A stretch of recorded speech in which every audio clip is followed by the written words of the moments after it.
सुप्रभात प्यारे बच्चों। आशा करती हूँ कि आप सभी अपने अपने घर पर स्वस्थ व सुरक्षित होंगे। प्यारे बच्चों, आज हम ई शिक्षण के माध्यम से हिंदी की पुस्तक व्याकरण नयन के पाठ 4 संज्ञा के बारे में विस्तार से पढ़ेंगे। प्यारे बच्चों, आपने कक्षा तीसरी में भी संज्ञा के बारे में अवश्य पढ़ा होगा। आज की इस कक्षा में हम संज्ञा व उसके भेदों के बारे में जानने का प्रयास करेंगे। सबसे पहले आपको मेरे साथ पाठ में दी गई छोटी सी कविता का सस्वर वाचन करना होगा।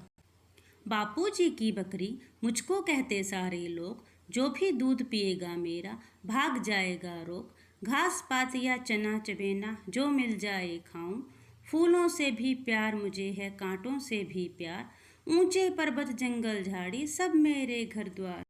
बच्चों, अब हमें इस कविता में आए उन शब्दों को पहचानने का प्रयास करना है जो संज्ञा के बारे में बताते हैं। आइए अब हम इस कविता में आए संज्ञा शब्दों को जानने का प्रयास करते हैं। बच्चों, इस चित्र को देखने से हमें क्या पता चलता है? अगर आप ध्यान से देखेंगे तो इस चित्र में हमें बापू, दूध, चना चबेना, फूल, घास पात, बकरी व पर्वत दिखाई दे रहे हैं। बच्चों, ये सभी शब्द हमें संज्ञा के बारे में बताते हैं। जो इस चित्र में हमें कुछ शब्द प्राणियों के नाम के बारे में बताते हैं, जैसे बापू, बकरी। इसी तरह से कुछ शब्द हमें वस्तुओं के नाम के बारे में बताते हैं, जैसे दूध, घास पात, चना चबेना, फूल आदि।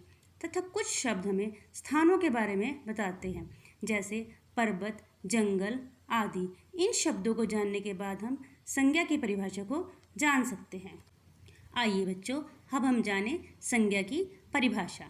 किसी व्यक्ति, वस्तु, स्थान, जाति या भाव का बोध कराने वाले शब्दों को संज्ञा कहते हैं।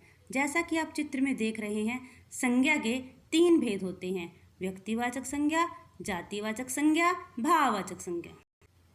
अब हम संज्ञा के भेदों के बारे में विस्तार से पढ़ेंगे। आइए अब हम व्यक्तिवाचक संज्ञा को जानने का प्रयास करते हैं। व्यक्तिवाचक संज्ञा जिस शब्द से किसी विशेष व्यक्ति, वस्तु अथवा स्थान का पता चले उसे व्यक्तिवाचक संज्ञा कहते हैं।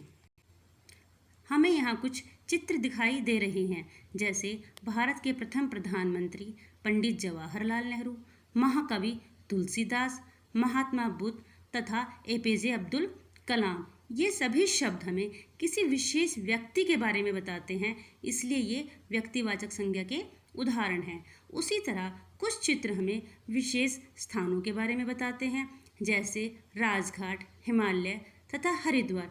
ये भी व्यक्तिवाचक संज्ञा के उदाहरण हैं। जैसे आपका नाम, मेरा नाम भी व्यक्तिवाचक संज्ञा का उदाहरण है। आइए बच्चों, जानें व्यक्तिवाचक संज्ञा के कुछ अन्य उदाहरण। महेंद्र सिंह धोनी एक विशेष व्यक्ति हैं। बाघ हमारा राष्ट्रीय पशु, विशेष प्राणी है। भगवत गीता विशेष ग्रंथ, विशेष पुस्तक है। लाल किला एक विशेष स्थान, अर्थात ये सभी व्यक्तिवाचक संज्ञा के उदाहरण हैं। आओ बच्चों, जानें जातिवाचक संज्ञा किसे कहते हैं। जातिवाचक संज्ञा जिस शब्द से किसी जाति या समूह का पता चले उसे जातिवाचक संज्ञा कहते हैं। जैसा कि हम चित्र में देख रहे हैं, बालक, सैनिक, गाय, अध्यापिका, मोर। जिस प्रकार से बालक किसी विशेष बच्चे का नाम ना होकर यहाँ बालक की पूरी जाति का बोध करा रहा है, अर्थात ये जातिवाचक संज्ञा का उदाहरण है। उसी प्रकार से सैनिक, गाय, अध्यापिका, मोर भी जातिवाचक संज्ञा का उदाहरण है। जातिवाचक संज्ञा के कुछ और उदाहरण कार, नगर आदि। आओ अब जानें भाववाचक संज्ञा जिस शब्द से किसी के गुण, दोष, दशा, भाव आदि का पता चले उसे भाववाचक संज्ञा कहते हैं, जैसे खुशी, हंसी, क्रोध, बुढ़ापा आदि। बच्चों, जैसा कि हम चित्र में देख रहे हैं, ये सभी विभिन्न प्रकार से अपने मन के भावों को प्रकट कर रहे हैं, अर्थात ये सभी भाववाचक संज्ञा के उदाहरण हैं।